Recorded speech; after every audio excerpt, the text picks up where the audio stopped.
இந்த பரலோகத்துல கர்த்தர் ஒரு அமைப்பு வச்சிருக்கிறார். இங்க இருக்கிற மாதிரி அங்க இல்ல, அங்க இருக்கிற மாதிரி இங்க இருக்கு. நீங்க அதை புரிஞ்சுக்கணும். பரலோகத்திலும் பூமியில இருக்கிற மாதிரி இருக்குதா? இல்ல இல்ல, பரலோகத்துல இருக்கிற மாதிரி தான் பூமியில இருக்கு. ஏன்னா முதல்ல பரலோகத்துல ஸ்தாபிக்கப்பட்டது. அதனாலதான் இயேசு சொல்லும்போது சொல்லுவாரு, உம்முடைய ராஜ்யம் பரலோகத்தில் செய்யப்படுவது போல பூமியிலும் செய்யப்படுவதாக அப்படிப்பார். ஸோ அந்த இடத்துல மிக தெளிவாக ஆண்டவர் சொல்றாரு, இந்த நான்கு ஆவிகள், பணிவிடை ஆவிகள், தீன கர்த்தருடைய சித்தத்தை பூமியில செய்வதற்கு கர்த்தர் வச்சிருக்கிறார். சரி, இந்த நான்கு காரியங்களை செய்யும் சொல்லி பார்க்கிறோம். அதுல முதலாவது அந்த வெள்ளக்குதிரை நம்ம வாசிச்சோம் இல்லையா? இந்த வெள்ளக்குதிரை குறித்து தான் நாம் எழுதி பார்க்க போகிறோம். இந்த வெள்ளக்குதிரை என்பது எதை குறிக்கிறது? வெள்ளக்குதிரைக்கான அடையாளம் என்ன அப்படின்னு சொல்லி நீங்க பாத்தீங்கன்னு சொன்னா, வெளிப்படுத்தின விசேஷம் 13ஆம் அதிகாரம் 1வது வசனத்தை வாசி. வெளிப்படுத்தல் 13:1 வாசி.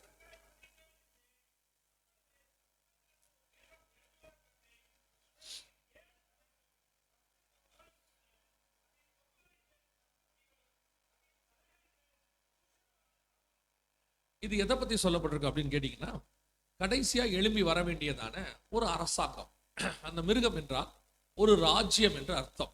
வாசிங்கள் தானியேல் புஸ்தகம் 7ஆம் அதிகாரம் 23வது வசனத்தை வாசிங்கள். தானியேல் 7:23 வாசிங்கள்.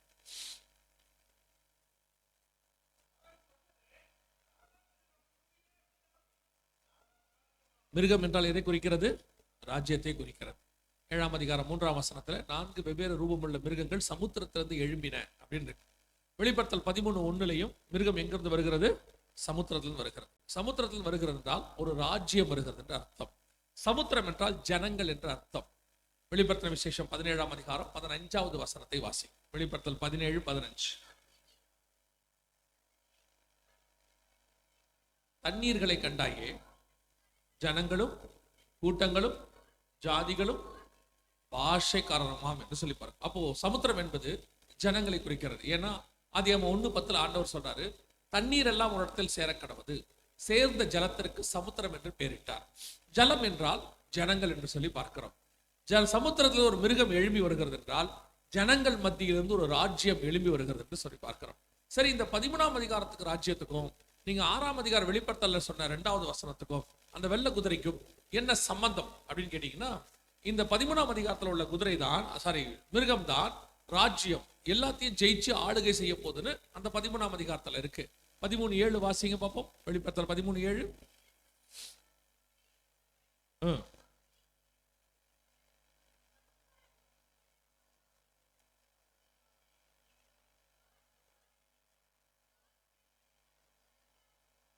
அப்ப வசனம் சொல்லுது, மேலும் பரிசுத்தவான்களோட யுத்தம் பண்ணி அவர்கள் ஜெயிக்கும்படி அதற்கு அதிகாரம் கொடுக்கப்பட்டதும் அல்லாமல் ஒவ்வொரு கோத்திரத்தின் மேலும் ஜாதிகள் மேலும் பாஷைக்காரர் மேலும் அதற்கு அதிகாரம் கொடுக்கப்பட்டது. ஜெயிப்பவனாகவும் ஜெயிக்கிறவனாகவும். அந்த இடத்துல இருக்கு பாத்தீங்களா?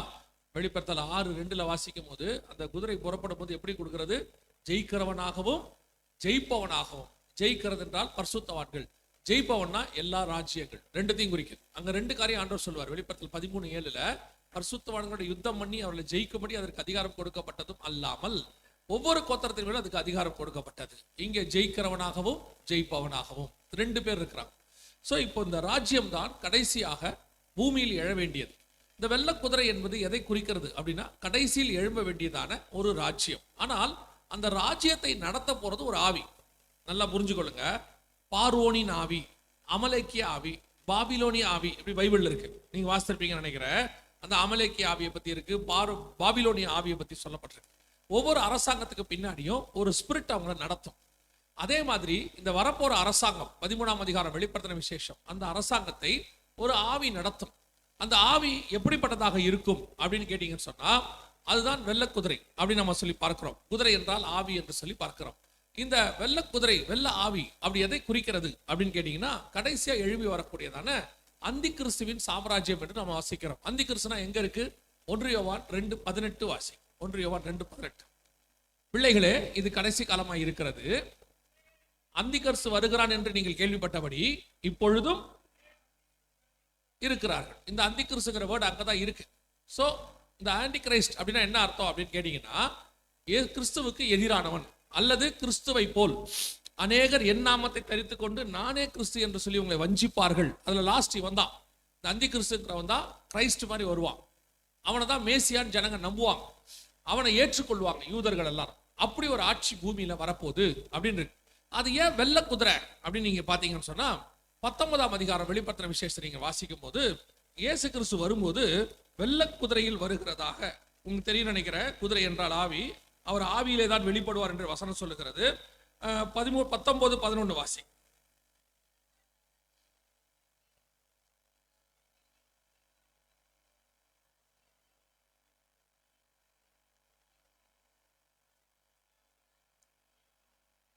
இந்த இடத்துல இயேசு கிறிஸ்து வெள்ளை குதிரையில் வரப்போகிறார் சொல்லி நான் பார்க்கிறோம். குதிரை என்றால் ஆவி, வெள்ளை என்றால் சத்தியமும் நீதியும் உள்ளவராக இருப்பார் என்று சொல்லி நான் பார்க்கிறோம். இதற்கு மாற்றாக ஆல்டர்னேட்டாக அல்லது போலியாக ஒருத்தன் வருவான். அதுதான் அவன் வரக்கூடிய வெள்ளை குதிரை. இங்கே பார்க்கிறோம். இதைத்தான் அந்தி கிறிஸ்து என்று சொல்லி நான் வாசிக்கிறோம்.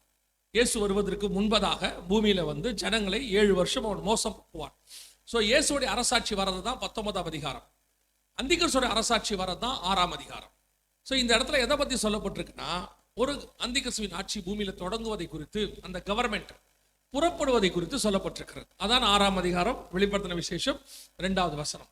இப்ப நம்ம என்ன பார்க்க போறோம்னா, இந்த கவர்மெண்ட் எப்போ புறப்படும், இது எப்போ நடக்கும், இந்த காரியங்கள் எல்லாம் என்ன நடக்கும் அப்படிங்கிறதா நாம பார்க்க போறோம். கவனிச்சுக்கொள்ளுங்க. இந்த 4 ஆவிகளை குறித்து, குறிப்பாக வெள்ளை கலர் இந்த அந்திகிறிஸ்துவினுடையதான அரசாட்சியை குறித்து நாம் தெரிந்து கொள்ள வேண்டுமானால் எல்லாமே வசனத்துல இருக்கு. அத்தனையும் வசனத்தை நீங்க தியானிச்சா மட்டும் போதும். அதனுடையதான தீர்க்க தரிசனங்கள், காரியங்கள் எல்லாம் நம் கண்களுக்கு முன்பாக நடக்கிறதை நீங்கள் காண்பீர்கள். இப்போ வெளிப்படுத்தின விசேஷத்தின்படி 6ஆம் அதிகாரம் 2ஆம் வசனத்தின்படி ஒரு வெள்ளை குதிரை புறப்படும். அதாவது அந்தி கிறிஸ்துவின் ஆட்சி, இயேசு கிறிஸ்துவுக்கு போலியான, அவரை மாறி போலியாக ஆட்சி செய்யக்கூடிய, மேசியாவாக தன்னை அனௌன்ஸ் பண்ணி கொள்ளக்கூடிய ஒரு கவர்மெண்ட் பூமியிலே தொடங்கும். இயேசு கிறிஸ்துவின் ஆட்சி போல சமாதானத்தின் ஆட்சியை கொடுக்கிறதாக இருக்கும். அதுதான் முதலாவதாக புறப்படும் என்று சொல்லி பார்க்கிறோம். அதனுடைய அடையாளமாக தான் வெள்ளை கலர் என்று சொல்லி பார்க்கிறோம். வெள்ளை என்பது நாம் எல்லோரும் அறிந்திருக்கிறபடி உலக பிரகாரமாய் சமாதானம் என்று சொல்லி பார்க்கிறோம். உங்க எல்லாருக்கும் தெரியும் வெள்ளை கலர் எதுக்கு அடையாளமா இருக்குது? சமாதானத்துக்கு அடையாளமாக இருக்கிறது. இது நீங்க வசனத்துல இருந்து சொல்றீங்களா அப்படின்னு கேட்டீங்கன்னா, அந்தி கிறிஸ்து புறப்படும் போது சமாதானத்தை அறிவிக்கிறவனாகத்தான் புறப்படுவான் என்று வேதம் சொல்லுகிறது. வாசிங்க, தானியேல் புஸ்தகம் 11ஆம் அதிகாரம் 21வது வசனத்தை வாசி. தானியேல் 11:21. அவன் ஸ்தானத்தில் அவமதிக்கப்பட்டவன் ஒருவன் எழும்புவான்.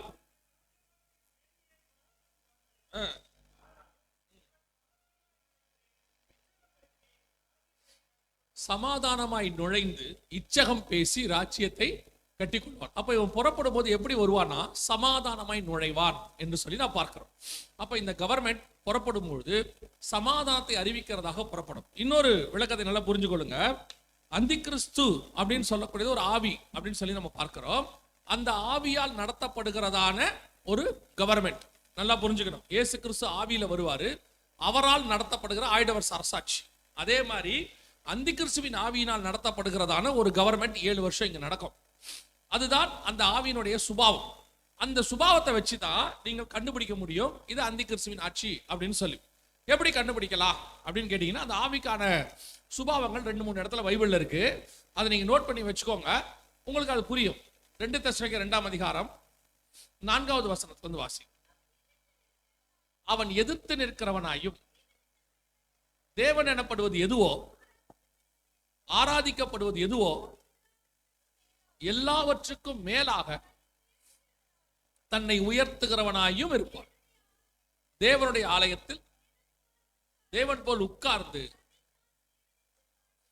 இதான் அந்த ஸ்பிரிட், தன்னைத்தான் தேவன் என்று காத்தல், எதிர்த்து நிற்கிறவனாயும் தேவன் எனப்படுவது எதுவோ, ஆராதிக்கப்படுவது எதுவோ எல்லாவற்றுக்கும் மேலாக தன்னை உயர்த்துகிறவனாய்.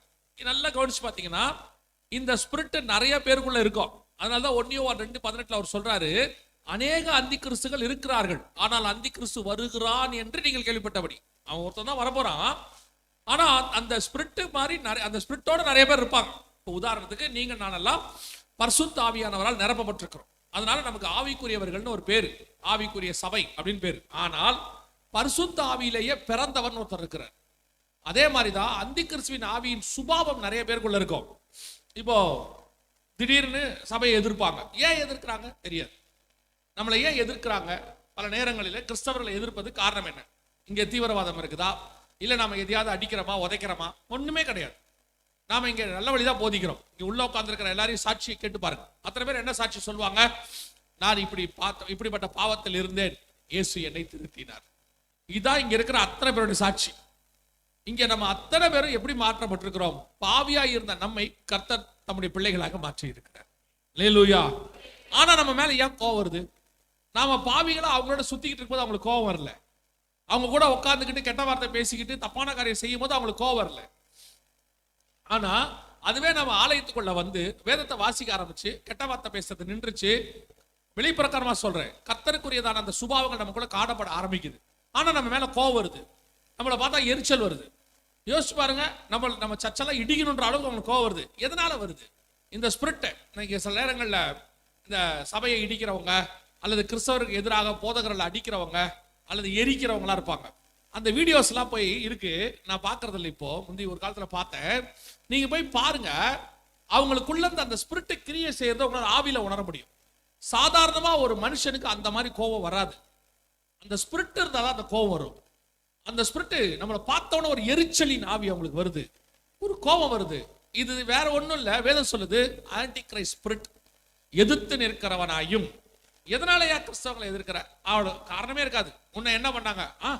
அவங்க வந்து எனக்கு பிடிக்காது, அவங்கள கிறிஸ்தவங்களை கண்டாலே பிடிக்கல. நோ ரீசன், ஒரே ரீசன், அவங்களுக்குள்ள இருக்கிற ஸ்பிரிட். அதனாலதான் நம்மளால என்ன செய்ய முடியல, அவங்களை வெறுக்க முடியல. காரணம் என்ன? அவங்களால அல்ல, அவங்களுக்குள்ள இருக்கிற ஆவி அப்படி கிரியை செய்கிறது. அதனாலதான் நம்ம அவங்களுக்காக ஜெபம் பண்றோம். இதுவே ஒருத்தன் இன்னொரு ஆளை இந்த மாதிரி செஞ்சானா அவன் அதுக்கு எதிர்வினை ஆற்றுவான். எதிர்வினை என்ன செய்வான்? உன் வீட்டை இடிச்சா அவன் வந்து உங்க வீட்டை இடிப்பான், உன்னை அடிச்சா திருப்பி அடிப்பான், ஏதாவது ஒன்று செய்வான். நம்மள பாருங்க, அடிச்சாலும் வாங்கிக்கிறோம், என்ன பண்ணாலும் நம்ம மேல தப்பே இருக்காது, கேஸ் போடுவாங்க. நம்ம நீதி நியாயமா தான் இருப்போம், ஆனா நம்மளை கண்டா அவனுக்கு எரிச்சலா இருக்கும். நாம எதிர்வினை ஆற்றுறதுல காரணம் என்னன்னா, இங்க அடிக்க தெரியாம உதைக்க தெரியாம இங்க இருக்கிற கோழைகள் அப்படிலாம் ஒண்ணுமே கிடையாது. இங்க இருக்கிறவங்க யாரும் அப்படி கிடையாது. நான் சொன்னேன், எப்பவுமே சொல்வேன், இங்க இருக்கிறவங்க அத்தனை பேரும் சமீப ஒரு இடத்துல ஒரு மீட்டிங் நடந்தது. அந்த மீட்டிங் நடக்கும்போது அது ஒரு சின்ன சர்ச்சு தான். உள்ள செய்தி கொடுக்கும் போது சுத்தி நிறைய பேர் சூழ்ந்துக்கிட்டாங்க அடிக்கிறது. அப்ப பாஸ்டர் வந்து சொன்னாரு, பாஸ்டர் கொஞ்சம் பார்த்து பேசுங்க, வெளியே கொம்போட ஆட்கள் நிக்கிறாங்க, ஏதாவது பேசினா அடிப்பாங்க அப்படின்னாரு. அதான் மைக் பிடிச்சிட்டு நான் சொன்னேன், நீங்க வெளியே இருக்கிறவங்க கொம்பு பிடிச்சிருக்கீங்க, அடிக்க போறீங்கன்னு கேள்விப்பட்டேன். நீங்கெல்லாம் பஞ்சத்துக்கு ரவுடி, உள்ள உட்காந்துருக்கிறவெல்லாம் பரம்பரை ரவுடி. மாத்தி வச்சிருக்காரு. உட்காந்து ஒருத்தருடையும் சாட்சி கேட்டு பாருங்க, எத்தனை பேர் எப்படி போட்டு தூக்கி போட்டு மிதிச்சிருக்காங்கன்னு தெரியும். இன்னைக்கு தான் பார்க்கறதுக்கு எல்லாம் எப்படி இருக்கு? பிரைஸ் தி லார்ட், ஸ்தோத்திரம், அல்லேலூயா, அப்படிதான் இருக்கு. நம்ம ஏன் அப்படி உட்காந்துருக்கோம்னா, இயேசுநாதர் நம்மளை மாத்தி இருக்கிறார். இனி திரும்பி போறதில்ல. ஆனா அவங்க நினைச்சுக்கிறாங்க இவங்கெல்லாம் கோழைகள்னு. அதெல்லாம் ஒண்ணும் கிடையாது. இயேசுநாதர் அடி வாங்க சொல்லியிருக்காரு, அதனால வாங்கியிருக்கோம், அவ்வளவுதான், மத்தபடி. அப்போ அவங்கள நம்ம கண்டா ஏன் எரிச்சல் ஆகுது? நம்ம ஏன் அவங்க மேல கோவப்படல, திருப்பி அடிக்கலன்னா, அவங்க அல்ல, அவங்களுக்குள்ள இருக்கிற ஸ்பிரிட் கிரியை செய்யுது. அந்த ஆவி போயிருச்சுன்னா அவங்களே மனம் திருப்பிடுவாங்க, அவங்க வந்து இயேசுவை ஏற்றுக்கொள்வாங்க. அந்த மாதிரி அடிச்சவங்க நிறைய பேர் இயேசுவை ஏற்றிருக்கிறாங்க. சபைக்கு எதிரானவங்க நிறைய பேர் ஆண்டவர் அக்செப்ட் பண்ணியிருக்கிறாங்க. கிறிஸ்தவர்களுக்கு எதிரானவங்க எத்தனையோ அதிகாரிகள், எத்தனையோ பேர், ஒளிப்பேன்னு சொன்னவங்க எல்லாம் கடைசி ஆண்டவர் வந்து ஏற்றுக்கொண்டிருக்கிறாங்க. கர்த்தர் அப்படி செய்ய வல்லமை உள்ளவராக இருக்கிறார். அல்லேலூயா. அதனால யாராவது உங்களை எதிர்த்தா கோவப்பட்டா பண்ணா அவங்களுக்கு எதிராக எதிர்வினை ஆற்றாதீங்க, அவங்களுக்காக ஜெபம் பண்ணுங்க. எப்படி ஜெபம் பண்ணுங்க? அவங்களுக்குள்ள இருக்கிற அந்த எரிச்சலின் ஆவி போகணும். அந்த ஆன்டி கிரைஸ்ட் ஸ்பிரிட் வெளியே போச்சுனாலே ஆனா நடக்கும். ஆனால் வரப்போற கவர்மெண்ட் அந்த ஆவிக்காகவே பிறந்த ஒருத்தன், எப்படி இயேசு பரிசுத்த ஆவியில பிறந்தாரோ அதே மாதிரி இந்த ஆன்டி கிரைஸ்ட் ஸ்பிரிட்லயே பிறக்கிற ஒரு ஆள் அவன் வரப்போறான். அவன் தான் எதிர்த்து நிற்கிறவனாய் இருப்பான். அவனால் நடத்தப்படுகிற ஆட்சி. அப்ப என்ன செய்யும்? முதலாவது அந்த வெள்ளை குதிரை புறப்படும், ஆன்டி கிரைஸ்டோட ஸ்பிரிட் புறப்படும். புறப்பட்டு என்ன பண்ணும்? ஒரு போலியான சமாதானத்தை உலகத்துக்குள்ள கொண்டு வரும். உலகத்தை கொண்டு வந்து எல்லாருக்கும் மத்தியிலையும் அதை சமாதானமான ஒரு நாடாக காட்டும். இந்த தீர்க்க தரிசனம் எப்போ நடந்துச்சு நல்லா கவனிச்சீங்கன்னா, வெளிப்படுத்தல் 13ஆம் அதிகாரத்துல 1வது வசனத்துல இருக்கிற அந்த கவர்மெண்ட் யாரு அப்படின்னு கேட்டீங்கன்னு சொன்னா, யூரோப்பியன் யூனியன் என்று சொல்லக்கூடியதான, இப்போ ஐரோப்பா தேசத்துல 1950களில் உருவானதான ஒரு அரசாட்சி. இதுதான் அந்த கவர்மெண்ட். அதுக்கு பேரு யூரோப்பியன் யூனியன் பேரு. 13ஆம் அதிகாரம் 1வது வசனம் 2வது வசனத்தில் சொல்லப்பட்ட அத்தனை தீர்க்க தரிசனங்களும் இவங்களுக்கு பொருந்தும் 100%. இவங்களுடைய தலைமை பீடம் பாத்தீங்கன்னா 10 நாடுகள் இருக்கும். இவங்களுக்கு சொல்லுவாங்க 10 கொம்புகள் இருக்கணும். 10 கொம்புகளும் 10 ராஜாக்கள் இருக்கும். இவங்க தான் அந்த 10 நாடுகள் இருக்காங்க. கரெக்டா இருப்பாங்க 10 நாடு. யூரோப்பியன் யூனியன் பேரு. இவங்களை கவனிச்சு பாத்தீங்கன்னா அந்த 10 நாடு இருக்கும். இருக்கு பாருங்க, இதான் அந்த 10 நாடு. இவங்க தான் அந்த 10 நாடுகள். யூரோப்பியன் யூனியன் பேரு. கரெக்டா இருக்கும். அதே மாதிரி பாத்தீங்கன்னா இவங்களுக்குள்ள 7 மலை உள்ள நகரம் இருக்கும். ரோம், இட்டாலி அவங்களுக்குள்ள இருக்கும். நீங்க பாத்தீங்கன்னா 7 மலை உள்ள நகரம் இருக்கும். எதுக்கு நான் உங்களுக்கு சொல்றேன் அப்படின்னா, வேதத்துல சொன்ன அந்த வெளிப்படுத்துற விசேஷம் 6ஆம் அதிகாரம் 2ஆம் வசனம், 13ஆம் அதிகாரம் 1ஆம் வசனம் சொல்லப்பட்டதான அந்தி கிறிஸ்துவினுடைய கடைசி கவர்மெண்ட் எழும்ப வேண்டும் என்று ஆண்டவர் சொன்ன தீர்க்க தரிசனம் நம் கண்களுக்கு முன்பாக நிறைவேறிடுச்சு. இந்த கவர்மெண்ட் 1943களுக்கு பிறகு ஸ்தாபிக்கப்பட்டு 49ல இருந்து அது வரையறுக்கப்பட்டு 50-51களில் ரிஜிஸ்டர் பண்ணப்பட்டு யூரோப்பியன் யூனியனாக மாறிடுச்சு. அப்ப அதுக்கு பேரு யூரோப்பியன் எக்கனாமிக்கல் கமிட்டின்னு பேரு. இப்ப அதுக்கு பேரு யூரோப்பியன் யூனியன். ஆண்டவர் சொன்னபடி இப்ப அந்த வெள்ளை குதிரை இருக்கு இல்லையா, நம்ம வாசிச்சோம்ல தானியேல் 11:21, அவனுடைய ஸ்தானத்துல அவமதிக்கப்பட்டவன் ஒரு எழும்புவான், அவனுக்கு ராஜ்யபாரத்தின் மேன்மையை கொடாதிருப்பார்கள், ஆனாலும் சமாதானமாய் நுழைந்து இச்சகம் பேசி ராஜ்யத்தை என்ன செய்வான், கட்டி கொள்வான். இப்ப நல்லா கவனிச்சிங்கன்னு சொன்னா சமாதானமாய் தான் இந்த நாடு நுழைஞ்சிருக்கு. இந்த நாடு 2012ல மிக முக்கியமான ஒரு சம்பவம் நடந்துச்சு. என்னன்னு கேட்டீங்கன்னா, சமாதானத்துக்கான நோபல் பரிசு இந்த நாட்டுக்கு கொடுக்கப்பட்டது. ஆடியோ வருமா?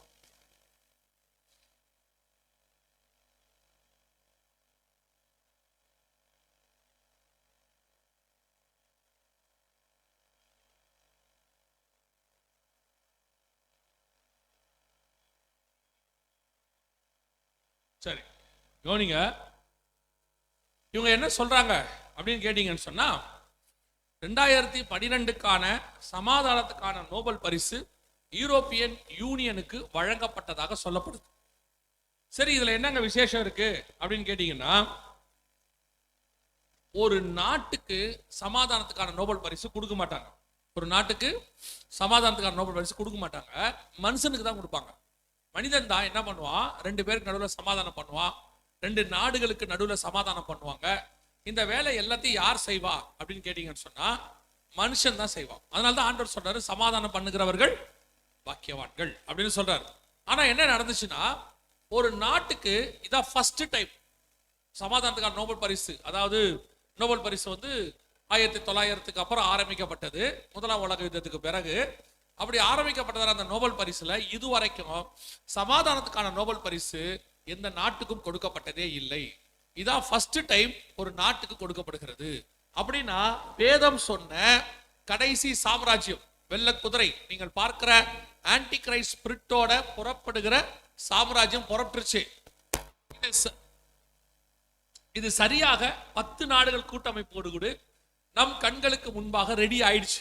ஆண்டவர் சொன்னபடியே துல்லியமாக இந்த தீர்க்க தரிசனம் நிறைவேறி அந்த அரசாட்சி வந்துருச்சு. எதுக்கு உங்களுக்கு சொல்றேன்னா, இந்த அரசாட்சியில வரக்கூடிய கடைசி ராஜா தான் 8ஆவதாக வருவான். வெளிப்படுத்தல் 17ஆம் அதிகாரத்துல 8, 9, 10, 11 வசனங்கள்ல இருக்கு. 8வது அவனும் அந்த 7லிருந்து தோன்றுகிறவனும் நாசமடைய போகிறவனுமா இருப்பான் இருக்கு.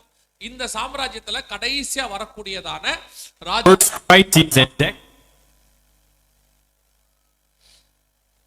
இந்த சாம்ராஜ்யத்துல கடைசியா வரக்கூடியதான ராஜா தான் ஆன்டி கிறிஸ்ட். வசனத்தின்படி அவன் வருவதற்கு முன்பதாகத்தான் உங்களையும் என்னையும் மீட்க வருவேன் என்று இயேசு வாக்கு பண்ணி இருக்கிறார். அல்லேலூயா. இப்ப நல்லா கவனிச்சீங்கன்னா, அந்த ராஜ்யம் வந்துருச்சு. இப்ப அதுக்கு ராஜாக்கள் வர தொடங்கிட்டாங்க. ஆனா யார் கடைசி ராஜா தெரியாது நமக்கு. ஏன்னா முதல் ராஜா வேணா கண்டுபிடிக்கலாம், கடைசி ராஜா என்ன செய்ய முடியாது, கண்டுபிடிக்க முடியாது. சோ இப்போ அடுத்தடுத்த ராஜாக்கள் வந்துகிட்டே இருக்கிறாங்க. அதுல கடைசியா வரக்கூடிய ராஜா அவன் அதாவது இப்ப இன்னைக்கு பாஷையில சொல்லணும்னா பிரசிடென்ட் அப்படின்னு சொல்லலாம், பிரைம் மினிஸ்டர், சான்சலர் அப்படின்லாம் சொல்லுவாங்க. ஜனாதிபதி, பிரதமர், அல்லது மூத்த அந்த அதிகாரத்தில் இருக்கிறவர் அப்படின்லாம் சொல்லுவாங்க. அப்படி சொல்லும் பொழுது அந்த ராஜா வருவதற்கு முன்பதாக அவருடைய ஆட்சி தொடங்குவதற்கு முன்பதாக நம்மை மீட்க வருவேன் இயேசு சொன்னார். இப்ப நம்ம கண்ணுக்கு முன்னாடி ராஜ்யம் ரெடி ஆயிடுச்சு. அதற்கு சமாதானத்துக்கான நோபல் பரிசு வெள்ளை குதிரையும் புறப்பட்டாச்சு. அப்ப இந்த ராஜ்யத்துல ராஜாக்கள் வர ஆரம்பிச்சுட்டாங்க. அதுதான் உங்களுக்கு சொல்றேன். இப்போ இயேசு கிறிஸ்து பிறந்துட்டாருன்னு சொல்லிட்டாங்கன்னா பின்னாடியே மீட்பு வரப்போகுதுன்னு அர்த்தம். அப்படிதானே அர்த்தம்? அதே மாதிரிதான் இவன் வந்துட்டானா உபத்திரம் வரப்போகுதுன்னு அர்த்தம். இந்த ராஜ்யம் ஸ்டார்ட் ஆயிடுச்சு. இந்த ராஜ்யம் உபத்திரவப்படுத்துமா அப்படின்னு கேட்டீங்கன்னா, நீங்க இப்ப அமெரிக்க சாம்ராஜ்யத்தை பார்த்துக்கிட்டே இருக்கீங்கல்ல, நல்லா கவனிச்சு பாருங்க. முதல் முறை ட்ரம்ப் வரும்போது அவருக்கு இருந்த மரியாதை வேறு. இப்ப வரும்போது நல்லா கவனிச்சு பாருங்க, அந்தி கிறிஸ்துவோடைய காரியங்கள், அநேக காரியங்களை ட்ரம்ப் செய்யறாரு. திருப்பியும் சொல்றேன், அந்தி கிறிஸ்து ட்ரம்ப் அல்ல, அவன் யூரோப்பியன் யூனியன்ல தான் வரணும். ஆனால் இப்போ அப்படி ஒரு சுபாவத்தோடு கூட ஒரு ஆள் வராரு. அந்த சுபாவத்தோடு கூட ஒரு ஆள் வராரு. இவர் என்ன பண்றாரு, இந்த ஆன்டி கிரைஸ்ட் என்னென்னலாம் செய்யணுமோ எல்லாவற்றையும் அவர் செய்யறாரு. தன்னுடைய பேரை கொண்டாந்து மிக முக்கியமான இடத்துல பதிக்கிறாரு. தன்னுடையதான முத்திரைகளை பதிக்க தொடங்குறாரு. அது மட்டுமல்ல, அவருடையதான சிலை அவரே வைக்கிறாரு, அவருடைய இடத்துல வைக்கிறாரு, பொற்சிலை வைக்கிறாரு. ட்ரம்ப்புடையதான கோல்டன் கலர் அந்த ஸ்டாச்சு பாத்தீங்கன்னா அங்க இருக்கு, இப்ப செஞ்சிருக்காரு. எங்கன்னா அவருடைய கோல்ஃப் கிரவுண்ட்லயே இருக்கு, கொண்டாந்து வச்சிருக்கிறாரு. இந்த மாதிரி அந்தி கிறிஸ்துவோடைய சுபாவங்கள் என்று வேதம் என்னென்னலாம் சொல்லுதோ எல்லாம் இப்ப அவர் செய்ய ஆரம்பிச்சிருக்கிறார். கடைசியா அவர் திடீர்னு ஒண்ணு சொன்னாரு, ஒரு 2-3 வாரத்துக்கு முன்னாடி, நான் போய் இஸ்ரவேலுக்கு ராஜாவாக போறேன், பிரசிடென்ட் அன்னைக்கு பிரைம் மினிஸ்டர் ஆக போறேன்னு சொன்னார். அந்தி கிறிஸ்து அந்த பரிசுத்த ஸ்தலத்தில் நிற்பான் அப்படின்னு வசனம் சொல்லுது. இப்ப அவர் வருவாருன்னு நான் சொல்லல, அவருக்கு அந்த ஆசை இருக்குது. நான் போய் அமெரிக்கா, அதாவது விளையாட்டா சொன்னாரா சீரியஸா சொன்னாரா அது வேற, ஆனா ஒரு எண்ணம், நான் போய் அங்க நிப்பேன் அப்படின்னு. இன்னைக்கு நேத்து சொல்லியிருக்கிறாரு. அதை விட மிக முக்கியமா அவர் சொல்றாரு, நான் இல்லாட்டி இஸ்ரவேலே இல்ல, நான் இல்லாட்டி இஸ்ரவேல் காணாம போயிடும். இதெல்லாம் அந்தி கிறிஸ்துவோடைய சுபாவம். அந்த சுபாவங்கள் அத்தனையும் இப்போ காணப்படுது. இதே மாதிரி ஒரு ஆளுக்கு யூரோப்பியன் யூனியன்ல வரும். இப்ப இவர் முன்னாடி நடப்பிக்கிறார். நீங்க பாத்தீங்கன்னு சொன்னா, வெளிப்படுத்தல் 13ஆம் அதிகாரம் 11-12 வசனத்துல, பின்பு வேறொரு மிருகம் அந்தி கிறிஸ்துவுக்கு முன்னாடி எழும்பி வரும். வேறொரு மிருகம் எழும்பி அது என்ன செய்யுமா, அந்தி கிறிஸ்துவோடைய காரியங்களை எல்லாம் அதுக்கு முன்னாடி செய்யுமா. 11-12 வாசிங்க.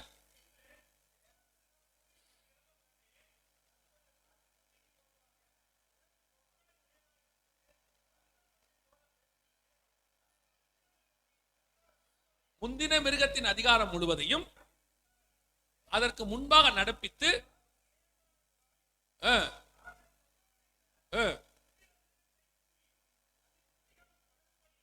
அப்ப ஏதோ ஒரு மிருகம் முன்னாடி வரப்போற பின்னாடி மிருகம் வரப்போது அதோடைய அதிகாரத்தை எல்லாம் செஞ்சு காட்டுது. இந்த மாதிரி முந்தின மிருகத்தின் வாசிங்க 12 அதிகாரம் முழுவதையும் உனக்கு இந்த அதிகாரம் எல்லாம் இருக்குன்னு முன்னாடி காமிக்குமா.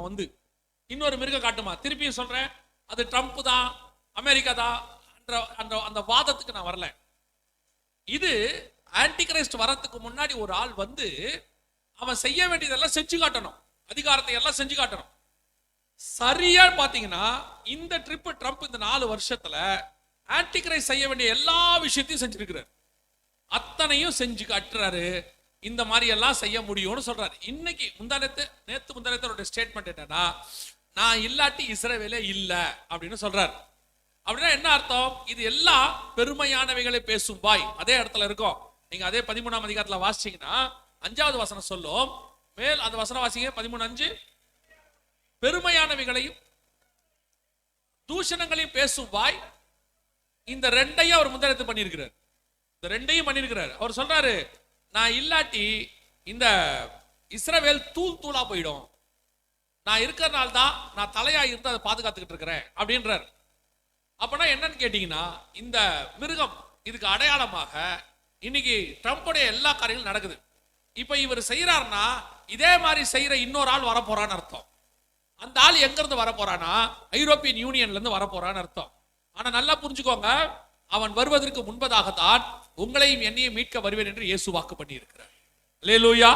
அப்போ ஆண்டவர் சொன்ன இத்தனை காரியங்களும் துல்லியமாய் நடக்குமானால், அதே மாதிரி ஒரு விஷயம் நடக்குமானால், அவர் வருவதற்கு முன்பதாக அந்த அந்த அந்த சர்வாதிகாரி வருவதற்கு முன்பதாக நடைபெற வேண்டிய வருகையும் முன்பாக நடக்கும்.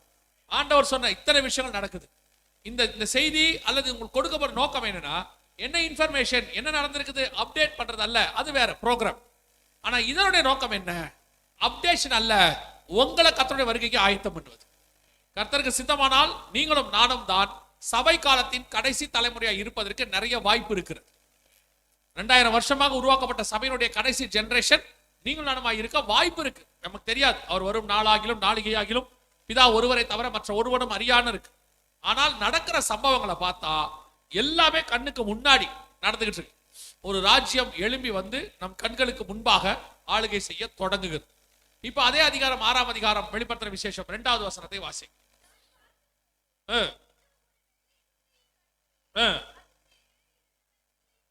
அதன் மேல் ஏறி இருந்தவன் வில்லை பிடித்திருந்தான். கவனிங்க, அதன் மேல் ஏறி இருந்தவன் வில்லை பிடித்திருந்தான். வில் என்பது எதற்கு அடையாளமாக இருக்கிறது? வில்லை பிடித்திருந்தான். வில் என்றால் வேதத்தின்படி அதுக்கு ஆவிக்குரிய அர்த்தம் என்ன? வாசிங்க, ஆதியாகமத்தின் புஸ்தகம் 9ஆம் அதிகாரம் 13வது வசனம் வாசி. ஆதியாகமம் 9:13 வாசி. நான் என் வில்லை மேகத்தில் வைத்தேன், எனக்கும் பூமிக்கும் உண்டான உடன்படிக்கைக்கு அடையாளம். அப்ப வில் என்பது எதற்கு அடையாளமா இருக்கு? உடன்படிக்கைக்கு அடையாளமாக இருக்கிறது. அப்ப வசனம் சொல்லுது, இந்த கவர்மெண்ட் புறப்படும் போது உடன்படிக்கையை கையில பிடித்திருக்கும் என்று சொல்லி பார்க்கிறோம். நம்ம ஆண்டவர் வரும்போது கருக்குள்ள பட்டயத்தை பிடித்திருந்தார்னு இருக்கு. எங்க இருக்கு? 19ஆம் அதிகாரத்தில் அவர் வாயிலிருந்து கருக்குள்ள பட்டயம் புறப்பட்டது. கடைசி 2 வசனம் வாசிச்சீங்கன்னா இருக்கும். ஆனா இவன் கையில என்ன இருக்குது? வில்லை பிடித்திருந்தான் அப்படின்னு இருக்கு. அப்படியானால் இந்த வில் உடன்படிக்கை, அதை தான் இந்த அரசாங்கம் மெயினா பிடிக்க போகுது. ஏன்னா ஆண்டவர் அதை பத்தி சொல்லும் போதே சொல்றாரு, இந்த வில்லை அது பிடித்திருக்கும். சரி, வில்லுனா உடன்படிக்கைன்றீங்க, வசனத்துல உடன்படிக்கை இருக்கு, இந்த இடத்துல அது பொருந்துமா அப்படின்னு கேட்டீங்கன்னா வாசிங்க, தானியேல் புஸ்தகம் 9ஆம் அதிகாரம் 27வது வசனம் வாசி. தானியேல் 9:27.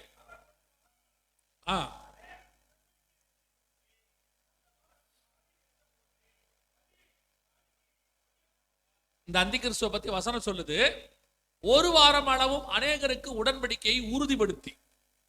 இதைத்தான் வேதம் சொல்லுது. ஒரு வாரம் அப்படின்னா 7 நாள்.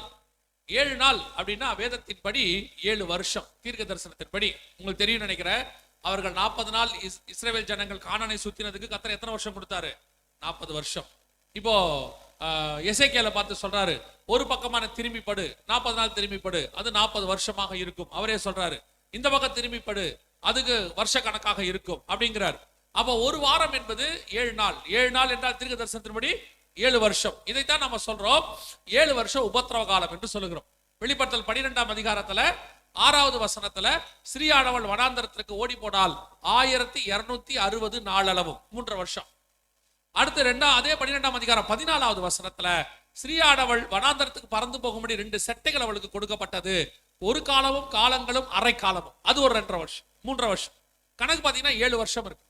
அப்போ ஒரு 7 வருஷம் உடன்படிக்கையானது எல்லோருக்கும் போடப்பட வேண்டும். 7 வருஷ உடன்படிக்கை எல்லாருக்கும் போடப்படணும் அப்படின்னு சொல்லி நம்ம பார்க்கிறோம். அப்போ இந்த கவர்மெண்ட் புறப்படும் போதே எப்படி புறப்படுமா? ஒரு 7 ஆண்டு கால உடன்படிக்கையோடு கூட புறப்படும் என்று சொல்லி பார்க்கிறோம். அதைத்தான் அவன் கையிலே பிடித்திருந்தான் என்று பார்க்கிறோம். இந்த யூரோப்பியன் யூனியன் 2000க்கு அப்புறம் 2012-14க்குள்ள பாத்தீங்கன்னு சொன்னா அநேகருக்கு ஒரு 7 வருஷம் உடன்படிக்கை போட்டாங்க. 7 years treaty அப்படின்னு சொல்லுவாங்க. போட்டுக்கிட்டே வந்தாங்க. பல நாடுகளோடு கூட அந்த உடன்படிக்கை போடப்பட்டது. இப்போ பாத்தீங்கன்னா 2026 ஜனவரியில இருந்து பாத்தீங்கன்னா பெரிய பெரிய நாடுகளோடு கூட உடன்படிக்கை போடப்படுது. இது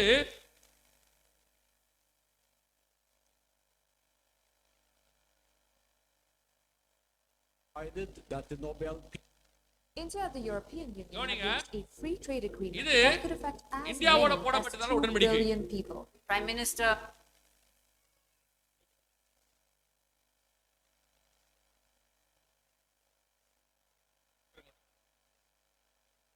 கவனிங்க, இது முதல்ல உள்ளது இந்தியாவோட போடப்பட்டதான உடன்படிக்கை. ஒவ்வொரு நாட்டோடையும் அவங்க போட்டுக்கிட்டே வராங்க உலகம் முழுக்க. இது 2026 ஜனவரி மாசம் போடப்பட்டது. இது ஆஸ்திரேலியாவோடு கூட இங்க போட்டிருக்கிறாங்க பாருங்க, EU Australia free trade agreement main benefits ஆஸ்திரேலியாவோடு கூட போடப்பட்டது. இப்போ ஜப்பானோடு கூட போடுறாங்க. ஒவ்வொரு நாட்டோடு கூட உடன்படிக்கை போடப்பட்டு கொண்டே இருக்கிறது. அதாவது இந்த அக்ரிமெண்டோட இது என்னன்னா தடையற்ற வர்த்தகம் அப்படின்னு அர்த்தம். ஃப்ரீ ட்ரேட் எல்லாமே தடையற்ற. இந்த தடையற்ற வர்த்தகத்துக்கு பின்னாடி இருக்கக்கூடியதான ஒரு விஷயத்தை உங்களுக்கு நான் சொல்றேன், நல்லா கவனிங்க, உங்களுக்கு ஈஸியாக புரியும். வாசிங்க, வெளிப்படுத்தின விசேஷம் 17ஆம் அதிகாரம், வெளிப்படுத்தின விசேஷம் 17ஆம் அதிகாரம் 12வது வசனம் வாசி. 12-13.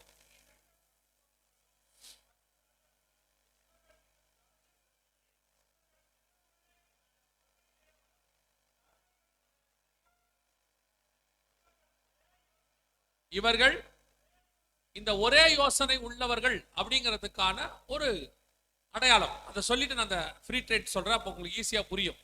இவர்கள் ஒரே யோசனை உள்ளவர்கள் அப்படிங்கிறதுக்கு என்ன அர்த்தம், அது என்ன காரியம் அப்படின்னு பாத்தீங்கன்னு சொன்னா, 2001 இப்படி ஒரு காரியம் வந்தது. இதுக்கு பேரு யூரோன்னு பேரு. யூரோனா என்ன அப்படின்னு கேட்டீங்கன்னு சொன்னா, இப்ப எப்படி நமக்கும் பக்கத்து நாடு இருக்கு, ஸ்ரீலங்கா இருக்கு, பாகிஸ்தான் இருக்கு, மலேசியா, சிங்கப்பூர்லாம் இருக்கு. இந்த நாடுகளுக்கும் நம்ம பணத்துக்கும் டிஃபரன்ஸ் இருக்கு. இப்ப நம்ம பணம் ஸ்ரீலங்கா நம்மளை விட ஒரு 2.5-3 மடங்கு கீழே இருக்கு. இப்ப நம்ம பணத்தை அங்க கொண்டு போய் கொடுத்தா ரெண்டுத்துக்கு பேரு ரூபா தான், அங்கேயும் ருபீஸ் தான், ரெண்டுத்துக்கும் இங்கிலீஷ்ல ருபீஸ் தான் பேரு. ஆனா நம்ம பணத்தை அங்க கொடுத்தா லோக்கல் கடையில வாங்க மாட்டாங்க, அங்க ஸ்ரீலங்கா பணம் தான் வாங்குவாங்க. அது மட்டுமல்ல, பண மதிப்பு வித்தியாசம் இருக்கு. நம்மள அவங்கள விட மதிப்புல இருக்கும். பாகிஸ்தான் அவங்களுக்கும் ருபீஸ் தான் பேரு, ஆனா அவங்கள விட நாம பண மதிப்புல அதிகமாக இருக்கிறோம். இப்போ நம்மள போய் இவங்களோட கூட ஒன்னா போறீங்கன்னா ஒத்துக்க மாட்டோம். ஏன் ஒத்துக்க மாட்டோம்? எங்களை விட அவங்க டவுன்ல இருக்காங்க, கீழே இருக்காங்க. அப்படி இருக்கும்போது எங்க பணமோ அவங்க பணம் போட்டா எங்களுக்கு நஷ்டம், நாம ஒத்துக்க மாட்டோம். இதே காரியம் மலேசியா, சிங்கப்பூருக்கு இருக்கும். மலேசியாவுக்கும் சிங்கப்பூருக்கும் பாத்தீங்கன்னா ஒரே ஒரு பிரிட்ஜ் தான் இருக்கும். இந்த பிரிட்ஜுக்கு இந்த பக்கம் மலேசியா, அந்த பக்கம் வந்து பாத்தீங்கன்னா சிங்கப்பூர். ஆனா மலேசியா விட 2 மடங்கு சிங்கப்பூர் பண மதிப்பு ஜாஸ்தி, 2-3 மடங்கு ஜாஸ்தி. இப்போ மலேசியா பணத்தை சிங்கப்பூர்ல கொடுத்தா ஒன்னா இருக்கானா ஒத்துக்க மாட்டாங்க. ஏற்கனவே சிங்கப்பூர் ஒத்துக்க மாட்டேன்னு சொல்லிருச்சு. அப்பனா என்ன அர்த்தம்? எவ்வளவுதான் பக்கத்துல இருந்தாலும், இன்னும் சொல்ல போனா இப்போ நம்ம சிங்கப்பூர்ல பாதி மலேசியால பேசுற பாஷை தான் பேசுவாங்க, புரூனேல மலேசியால பேசுற தான் பேசுவாங்க. ஆனா மலேசியா பணமும் புரூனே பணமும் வித்தியாசம். இன்னும் சொல்ல போனா புரூனேயோட ஒரு பகுதி மலேசியா கிட்ட இருக்கு, அவங்க தீவு கிட்ட இருக்கு, ஆனாலும் ஒத்துக்க மாட்டாங்க. அப்படின்னா என்ன அர்த்தம்? பக்கத்து நாடு, எத்தனை வருஷமா இருக்கிறோம், ஆனாலும் அவங்க வேற நம்ம வேற, பண மதிப்பு வேற, எல்லாமே வேற வேறையா இருக்கும். ஆனா இவங்களுக்குள்ள பாத்தீங்கன்னு சொன்னா கிட்டத்தட்ட இவங்க வந்து 28 நாடு இருக்கிறாங்க. இந்த 28 நாட்டுக்கும் கவனிச்சு பாத்தீங்கன்னு சொன்னா அத்தனை பேருக்கும் ஒரே பண மதிப்பு, அதுக்கு பேர் தான் யூரோ. அத்தனைக்கு பேர் ஒரே பண மதிப்பு. இவங்களுக்கும் இதே மாதிரி தான் இருந்துச்சு 2000க்கு முன்னாடி வரைக்கும், தனித்தனியா தான் இருந்தாங்க. இப்போ பிரான்ஸுக்கு பிராங்க்னு ஒன்று இருந்துச்சு, அப்புறம் வந்துட்டு இட்டாலிக்கு வந்து ரூஃபல்னு ஒன்று இருந்துச்சு, ஜெர்மனிக்கு மார்க்னு ஒன்று இருந்தது. இப்போ கூட இங்கிலாண்ட வந்து பவுண்ட் இருக்கு. அவங்க இன்னும் முழுமையா உள்ள வராம இருக்கிறது காரணம் இந்த பவுண்டு தான்.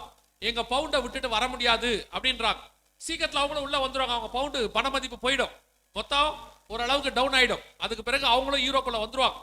இப்படி 28 நாடும் ஒரே பண மதிப்பு, ஒரே யோசனை. இதுதான் அர்த்தம், ஒரே யோசனை.